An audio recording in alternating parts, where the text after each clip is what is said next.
I didn't know anybody famous. I didn't have a famous last name. If I would have called Elton John and told him I was his son, he would have probably disagreed for various reasons. I'm dyslexic. I got left back growing up in a single household. Never went to college. I don't know. There's a couple, I'm a little short sometimes. Somebody may say the color of their skin. Everybody would use one of those reasons of why they couldn't get anywhere, and that's a bunch of crap.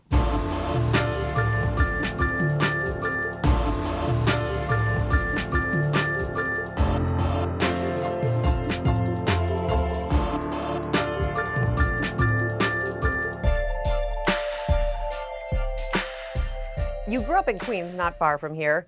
Yeah. Not from a wealthy family. What made you want to be an entrepreneur in the first place? Where I grew up in Queens is Hollis, Queens, so that's right in between JFK and LaGuardia. Most of the people in our neighborhood, we only either worked at the airport shoveling bags or worked at the racetrack shoveling horse duty. And my father's from Trinidad, and my mother is a hard-working African-American, and they always instilled in me to really work hard. And then my life happened, and my parents got divorced, and my father left.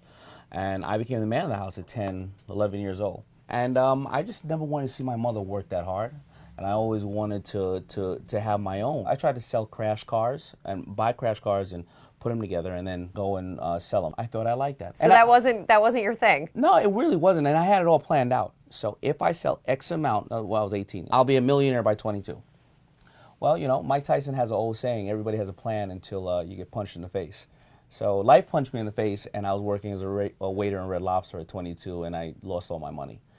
I just didn't have any passion. How'd you find your passion? I was selling hats on the streets of Coliseum Mall, on the streets of Queens, Jamaica, Queens. My passion was the first day that somebody bought a hat from me, and I said, well, why are you buying the hat? They said, it looks cool, and the hat was crappy.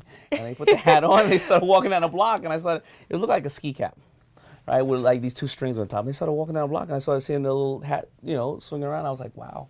That was my moment. And I was selling hats because I was frustrated that I felt that nobody was paying attention to hip-hop or loved this hip-hop community, and I wanted to dress everybody. Were you really into hip-hop back then? I was into hip-hop even earlier than that. When I was about 12, when you live in Hollis, Queens, you knew that Russell Simmons was from there. And Russell Simmons had discovered Run DMC, LL Cool J, and there were so many other bands from there, Salt and Pepper, Tribe Called Quest. So we would think that Russell would pass by somewhere. He knew he was in a car, so we would break dance on the streets, hoping that Russell would stop and say, oh my God, I found my next act. Come on. It never happened. Okay, so you're hustling, you're selling hats. So what do you do next? That's the problem with most entrepreneurs. How do I scale? Do I go out and take an investment? Do I leverage every single thing I have, or do I do my source of crowdfunding, which is ask a bunch of friends to pitch in? So what do? I go out and I leverage my credit cards, and I work at Red Lobster during the day, and I try to sew my hats at night and sell them on the streets and make more money. And I did that actually from 89 to 92, and I closed the company 3 times because I ran out of money. 3 times? 3 times. What kept you going? I had a really good supportive group of friends, my 3 other partners, Keith, Carl, and Jay, that came up in the game with me. Every time I wanted to quit, they wouldn't let me quit. I had 1 or 2 really amazing mentors around me that told me that was part of the process. I was going down to video sets, watching these amazing artists that I had a huge amount of respect for. I was watching them perform. I would have done that for free, right? It's like going today, if somebody loves Bieber, going to a Bieber set, watching them free. Yeah, and free food. Because I was pretty hungry, so. That's the birth of FUBU. Yeah. The company grows into an international brand. FUBU had grown into a large brand, a pretty large brand for me. We were doing an annual about 375 million. And we knew, though, that a normal clothing line, if you really do your homework, is going to be super hot for 5 years. All right? And then it's going to decline. We're not talking about Nike or Ralph Lauren. Those are the unicorns.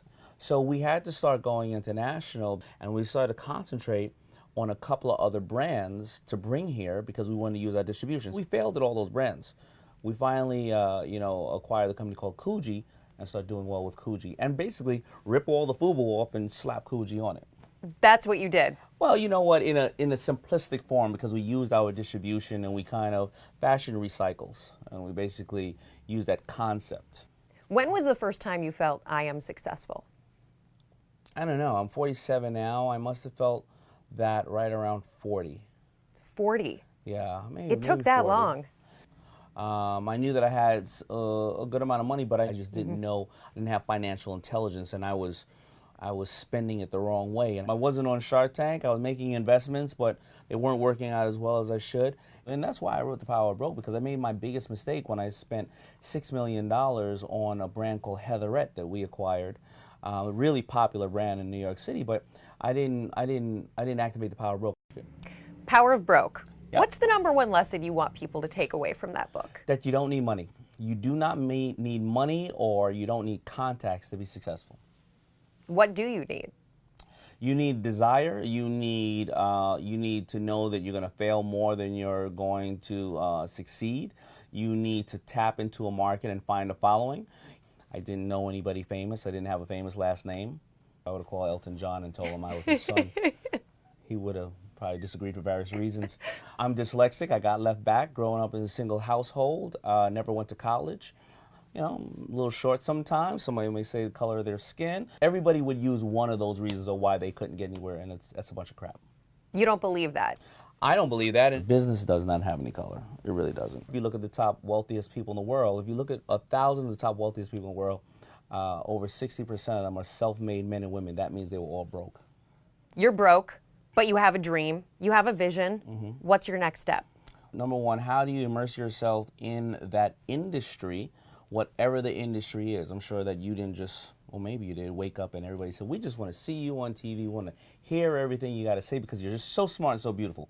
Then you have to come up with a unique selling proposition on whatever your product is. Your product can be your personal brand, your product can be a physical brand. After you research the market, then you should hopefully get some mentors around you, and then you got to start actually taking action, taking affordable steps, and trying to get that first interview, or write that first column for somebody, or make that first hat, or make that first cupcake, or whatever the case is. So it's step by step by step, and unfortunately, that may take 10 years. I started with my own money, and then I leveraged my credit cards and everything else. You should not. If you can get a loan, it's good, of course. If you get a loan from the bank, I'm not talking about from Willie around the corner at 125% interest. But you should always do it with your own money and or friends' money, friends and family money at first, because, you know, I always tell somebody, if you ask me now, and I'll give you, Damon John will give you $200,000 for 50% of your business. If you get up to $1 million, you need to now raise another $500,000. I'm not giving up my 50%. Now you got to give up another 20 or 30% of your business. Before you know it, you're working for all your investors. We see that a couple of times on Shark Tank. For people who are thinking about quitting a job, how does someone know when the right time to quit and to really put everything into the new business? These are excellent questions. I guess that's why you are who you are. Thank you, Damon. You know, these are excellent answers. Well, thank you. High five.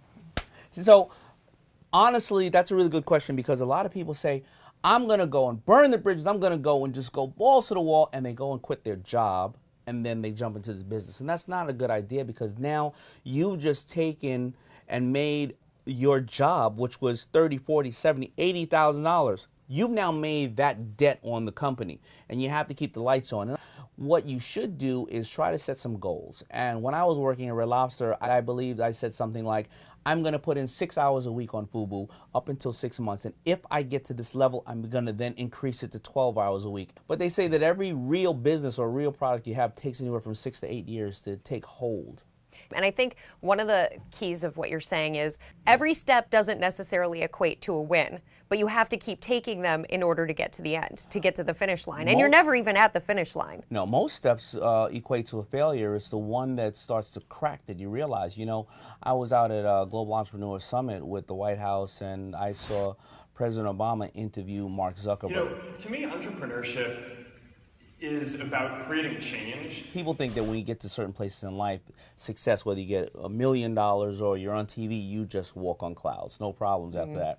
Mark Zuckerberg sat there and said, you know, people all thought that Facebook was just going to be for kids in Ivy League. Then they said, it's not going to work. It's only going to be for kids in college. Then, you know what? We're all moving to a mobile platform. Who's going to look at a Facebook on your computer? So, no, it's not going to work when it moves to a mobile platform. Or, no, it's not going to work internationally. Mark Zuckerberg still hears no. Think about that. He's doing quite well. He still hears no. And you're always going to hear no. Always going to hear no in your career. But it doesn't matter. You know, if you think that you're onto something and you do your homework and you take step by step, you're going to have the best information that you need to move forward. What's the first thing that goes through your mind as the entrepreneur walks out on set? So when you see the person first walk up, they have to set the cameras. Now the person's standing there for about a minute, minute and a half. Now I see some people, and they have to just look at the sharks. So some people just look away, and some people are just really honest and go, boy, is this uncomfortable. And I like those people, the ones that are looking away and don't want to have eye contact with me. Not supposed to be a stare down. I go, I'm trying to hide something. Right. This is a gold digger. And the show thrives in part because of that honesty, because you guys are really blunt in the way that in real business, because it's your real money. Yeah. How much, is there anything manufactured there, or is it all real? That's all real. That is every single, we don't know not one single thing about the person. We don't get even a piece of paper on them. The shortest pitch I've ever witnessed has been somewhere around 18 minutes. The longest pitch has been 2.5 hours. People only see 8 minutes. What's been your most successful investment? Bombas Socks is really amazing. It's the sock company that has no seams in the front of the socks, and also every unit that's sold, one is given to the homeless shelter, because that's the biggest challenge in the homeless shelters is to care for their feet, and also Bubba's baby back boneless ribs. I think we can get that thing up to 200 million, and then Lori's going to have to eat some ribs. What's the one that got away of all the investments? I've learned that none. I learned that it's really the perfect shark meets the perfect entrepreneur and the perfect product. Because I've seen Lori do things with some products that I thought would never make it to market, because I was jaded. And, you know, she has one little clip that you put your sunglasses in. And Tommy Bahama's been putting holes in shirts. I have been for your sunglasses. So I didn't think this was anything you could sell. She sold $8 million worth of this stuff. That's because she has an audience of people who've been buying reading glasses for 15 years. Mm-hmm. It's the perfect shark at the perfect time with the perfect entrepreneur and the perfect product. That's something that does amaze me about a lot of products, though. You think there's already so many competitors. Why would anybody enter that space? And then when they're popular and it goes well, it's always a shock. It is. You know, if somebody was said to me in 2008 during, you know, one of the worst financial times in our history, mm-hmm. that somebody's going to come out and take a blanket and put 2 holes in it and call it a Snuggie and do $350 million, I'd have said, are you crazy? When it comes to getting your money, what's the #1 thing a person can do to attract it? They can show me that they failed a good amount of times in that area, and if they have the discipline and the drive to stay in that area, and they know all the things they shouldn't do now, I'm okay with that.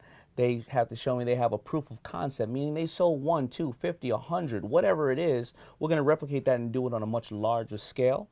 I have to like them. You have to like them. I have to believe that we run by the same ethics. If they are, let's cut throats, or let's when everything's good, we're here. When everything's bad, we don't care about the people around us. That's just not something I want to do.